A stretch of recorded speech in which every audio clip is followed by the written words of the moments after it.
ভগবানকে স্মরণ করে চলে যাব, তাহলে কি ওই মৃত্যুকালে স্মরণ হবে চলে যাব? এখন থেকে কেন অভ্যাস করার দরকার? হ্যাঁ কি না? হবে না। ওই মাতাজি বলছে অভ্যাস না থাকলে হবে না, এটা রাইট। আমি একটা ঘটনা বা উদাহরণের মাধ্যমে বোঝাই।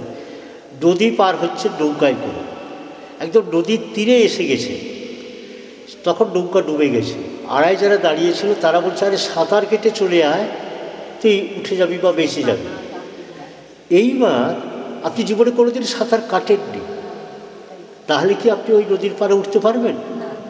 এখন থেকে অভ্যাস করতে হবে। ভাগবতমে প্রহ্লাদ মহারাজ বলেছেন, যেই মুহূর্তে বুঝতে পারলেন যে এই মনুষ্য জীবনটা ভগবত সেবার উপযোগী, সেই মুহূর্তে থেকে ভগবত ভক্তি করা যায়। আপনারা কি ভেবে রেখেছেন বৃদ্ধকালে করবেন? বৃদ্ধকালে কি সহজ করা? সংসারের ঝামেলা চিরকাল। আপনি বলছি শুনুন, বৃদ্ধ বয়সে আপনি ফ্রি হবেন, আরো বেশি কঠিন অবস্থায় পড়বেন। কলিযুগে আপনার ছেলে যদি আপনার অনুগতও হয়, কিন্তু ছেলেকে কন্ট্রোল করে কার হাতে রিমোট থাকে? তাহলে আপনার মনে হয়েছে আজকে এই সন্ধ্যেবেলা অমুকের বাড়িতে ভাগবত পাঠ হবে, যেতে হবে, কিন্তু বৌমা বলল না, আমি এখন যাচ্ছি গ্রামের বাজারে, তুমি নাতিকে সামনে। আশা হবে? আপনার ইচ্ছা থাকলে উপায় আছে, কিন্তু এখন আপনি স্বাধীন। এখন আপনি যতটাই পারবেন যেখানে খুশি যেতে পারবেন। বৃদ্ধকালে শারীরিক ব্যাধি আবার আসবে, ওটা তো ছেলে বৌমার অধীনস্থ তো হবেই। এক টাকা চাইলে কৈফিয়ত দিতে হবে, কী জন্য? তো ওইখানে মুসলিম সেবা হবে, আমি 10 টাকা দান করব, ওইসব করে লাভ নেই। এবার আপনি কী করবেন? শাস্ত্র বলছে, আমি ঠিক বলছি না।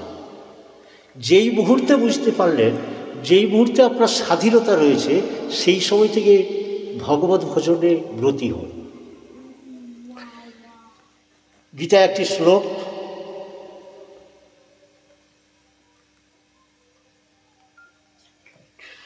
তিন মিনিট আছে, সারণটা শেষ করতে হবে। বনবনা ভব মদভক্ত বজ্জাজি বাগ নমস্কুরু বাবে বৈশস্যী সত্যগীতে প্রতিজানে প্রিয় শিবে। এটা মূল সংস্কৃত শ্লোক। অনুবাদটা পড়লে বুঝতে পারবেন, বা আপনারা পরে পরে বলুন, তাহলে গীতা পাঠ হয়ে যাবে। তুমি আমাতে চিত্ত অর্পণ করো, তুমি আমাতে চিত্ত অর্পণ করো, আমার ভক্ত হও, আমার ভক্ত হও, আমার পূজা করো, আমার পূজা করো, আমাকে নমস্কার করো, আমাকে নমস্কার, তাহলে তুমি আমাকে অবশ্যই প্রাপ্ত হবে। তাহলে তুমি আমাতে অবশ্যই প্রাপ্ত হবে। এই জন্য আমি তোমার কাছে সত্যি প্রতিজ্ঞা করছি, যেহেতু তুমি আমার অত্যন্ত প্রিয়। এই অনুবাদটি আবার পড়ছি। কৃষ্ণ অর্জুনকে বলছেন, তুমি আমাতে চিত্ত অর্পণ করো। চিত্ত মানে চোখ না, হৃদয়।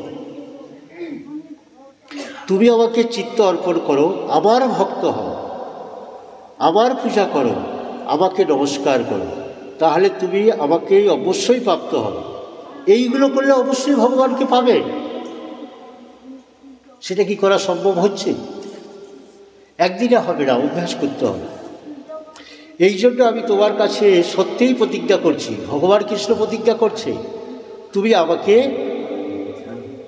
তুমি আমার অত্যন্ত প্রিয় হবে।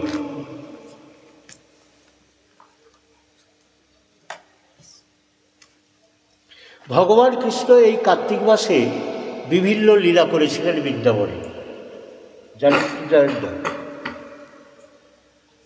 কি কি লীলা করেছিলেন? কিছু মনে নাই? কিছু জানেন না? পুতনা বধ হয়েছিল, কংসবধ হয়েছিল। এই কার্তিক মাসে বহুলা অষ্টমী তিথিতে রাধাকুণ্ডের আবির্ভাব হয়েছিল। শ্যামকুণ্ড রাধাকুণ্ড কিভাবে হলো জানেন? আপনাদের মধ্যে কেউ জানেন যে রাধাকুণ্ড কিভাবে হলো, কেন হলো? জানেন না? তারপরে রয়েছে কৃষ্ণ নিজেই গোবর্ধন পূজা শুরু করলো। কিনে আগুনে তুলেছিল গিরিধারীকে বলে, তার নাম গিরি গোবর্ধন নয়, গিরিধারী।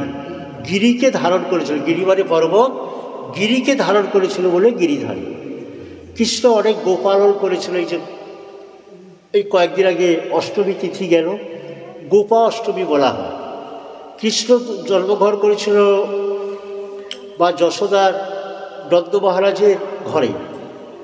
নন্দ মহারাজের কত লক্ষ গাভী কীর্তনে শুনে শুনে মুখস্থ আছে, 16,000 না,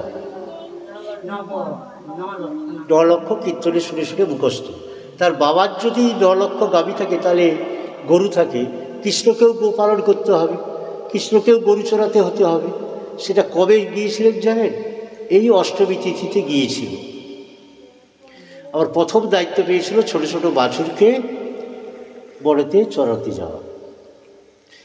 এরপরে রয়েছে এই গোবর্ধন পূজাকে কেন্দ্র করে নিয়ে কৃষ্ণ প্রথম এই জগতে গোবর্ধন পূজা রীতি করে গেলেন, যেটা নিজে করেছে। এই গোবর্ধন পূজায় কোথাও অংশগ্রহণ করেছিলেন? এই নভেম্বর মাসের 2 তারিখে ছিল গোবর্ধন পুজো। কৃষ্ণ কি করেছিলেন? তিনি বলেছেন গীতাতে, অন্যান্য দেবদেবীর পূজা করার থেকে আমার পূজা করাটা শ্রেয়।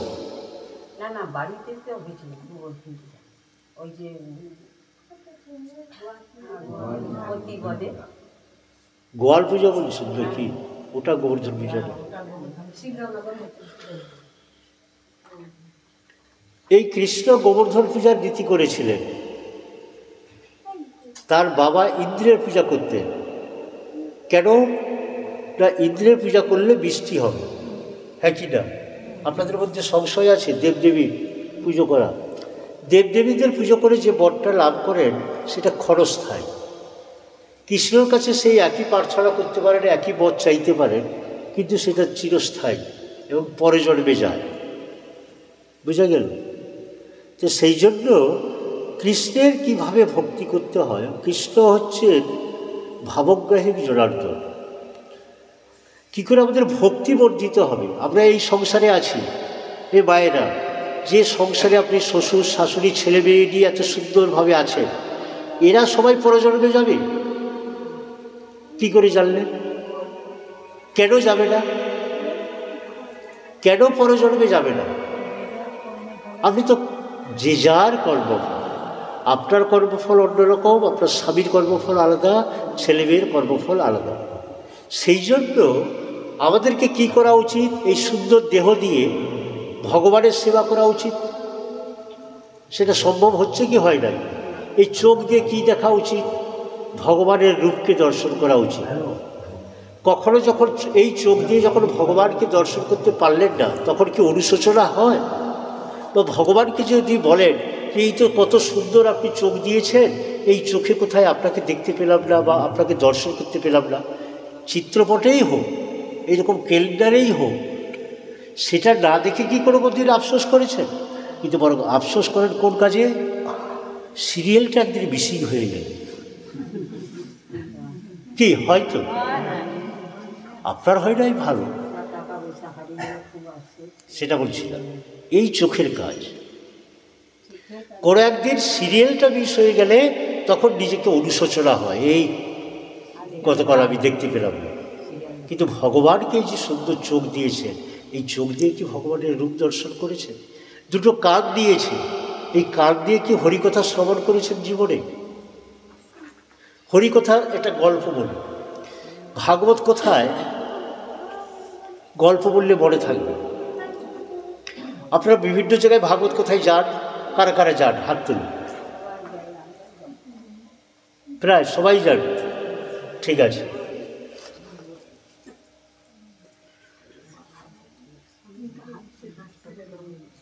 এক ব্যবসায়ী ছিল, ছেলে এবং বাবা দুজনে ভুসিমালের ব্যবসা ছিল। তারা ভাগবত কথা যেখানেই হতো সেখানেই শুনতে যায়। দুজনে একসঙ্গে নয়, বাবা যায় তো ছেলে ব্যবসা সামলায়, আবার ছেলে গেলে বাবা ব্যবসা সামলায়। তা বাবা একদিন পাশের গ্রামে ভাগবত পাঠ শুনতে গিয়েছে এবং সেখানে শুনে এসছে, খুব সুন্দর ভাগবত পাঠক এসেছে, খুব ভালো ব্যাখ্যা করছে। তো এটা মনে ধরেছে। এবার ছেলেকে বলছে, ছেলে তুমি যাও, আমি ব্যবসা সামলাচ্ছি, তুমি গিয়ে ভাগবত পাঠ শুনে এসো। তখন ছেলেটি গিয়েছে ভাগবত পাঠ শুনতে। ছেলে গিয়ে শুনেছে ভাগবত পাঠক বলছেন যে কৃষ্ণের অত্যন্ত প্রিয় হচ্ছে গরু। এই গো সেবা করার মাধ্যমে কৃষ্ণ অতীব প্রসন্ন হন, কৃষ্ণ খুব সন্তুষ্ট হন। এটা কে বলছে? পাঠক বলছে। আর ওই ছেলেটি পাঠে শুনে এসছে। তো যথারীতি বাড়িতে এসছে, ভাগবত পাঠে সাধুর সঙ্গে গেলে কি কি করতে হয়। ছেলেটি শুনে এসে বাড়িতে পরের দিন বাবা চলে গেছে ভাগবত পাঠে। আপনি কি চলে যাচ্ছেন? হরে কৃষ্ণ, চলে যাচ্ছেন? এই বাড়ির প্রভু, প্রসাদ কি এইভাবে হবে? এইখানে বসে প্রসাদ হবে না হাতে হাতে? তাহলে আমি আর 2-3 মিনিটের মধ্যে তারপরে আসবেন।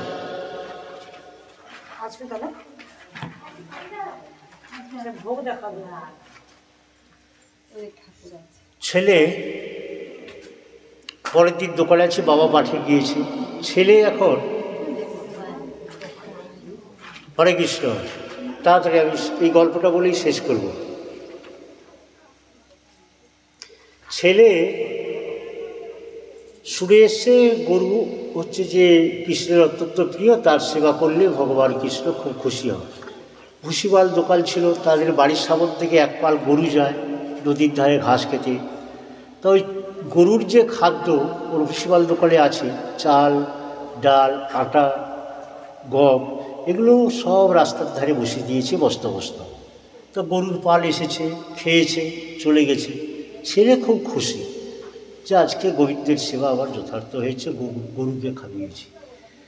বাবা পাঠটা সেরে এসে প্রথমেই ব্যবসায়ী মানুষ তো দোকানে ঢুকেছে। দোকানে ঢুকে ছেলেকে বলছে, কিরে সব দোকানের বস্তা বস্তা সব খালি, কি ব্যাপার? ব্যবসা কি আজকে ভালো হয়েছে? ছেলে বলছে, না বাবা, ব্যবসা ভালো হয় নাই। ওই যে গতকাল আমি পাঠে গিয়েছিলাম, ওখানে বলেছিল যে গরু অত্যন্ত প্রিয় হচ্ছে কৃষ্ণের, সেই জন্য এই সকল বস্তা রাস্তার ধারে বসিয়েছিলাম, গরু সব খেয়ে দিয়েছে। তো ওই ব্যবসায়ী মানুষ, ওর মাথায় হাত পড়ে গেছে। আরে কি সর্বনাশ করেছিস? আরে তুই কি জানিস না ভাগবত পাঠে যেতে হয়, মন দিয়ে শুনতে হয়, কোনো কথা বাড়ি বয়ে নিয়ে আসতে হয় না। তুই কি এটা জানিস না? কথাটা বোঝা গেছে? ভাগবত পাঠে যেতে হয়, ভাগবত পাঠ মন দিয়ে শুনতে হয়, কিন্তু ওই ভাগবত পাঠে যে সকল কথা হয় সে সকল কথা ওইখানেই রেখে আসতে হয়, বাড়ি বয়ে নিয়ে আসতে হয় না।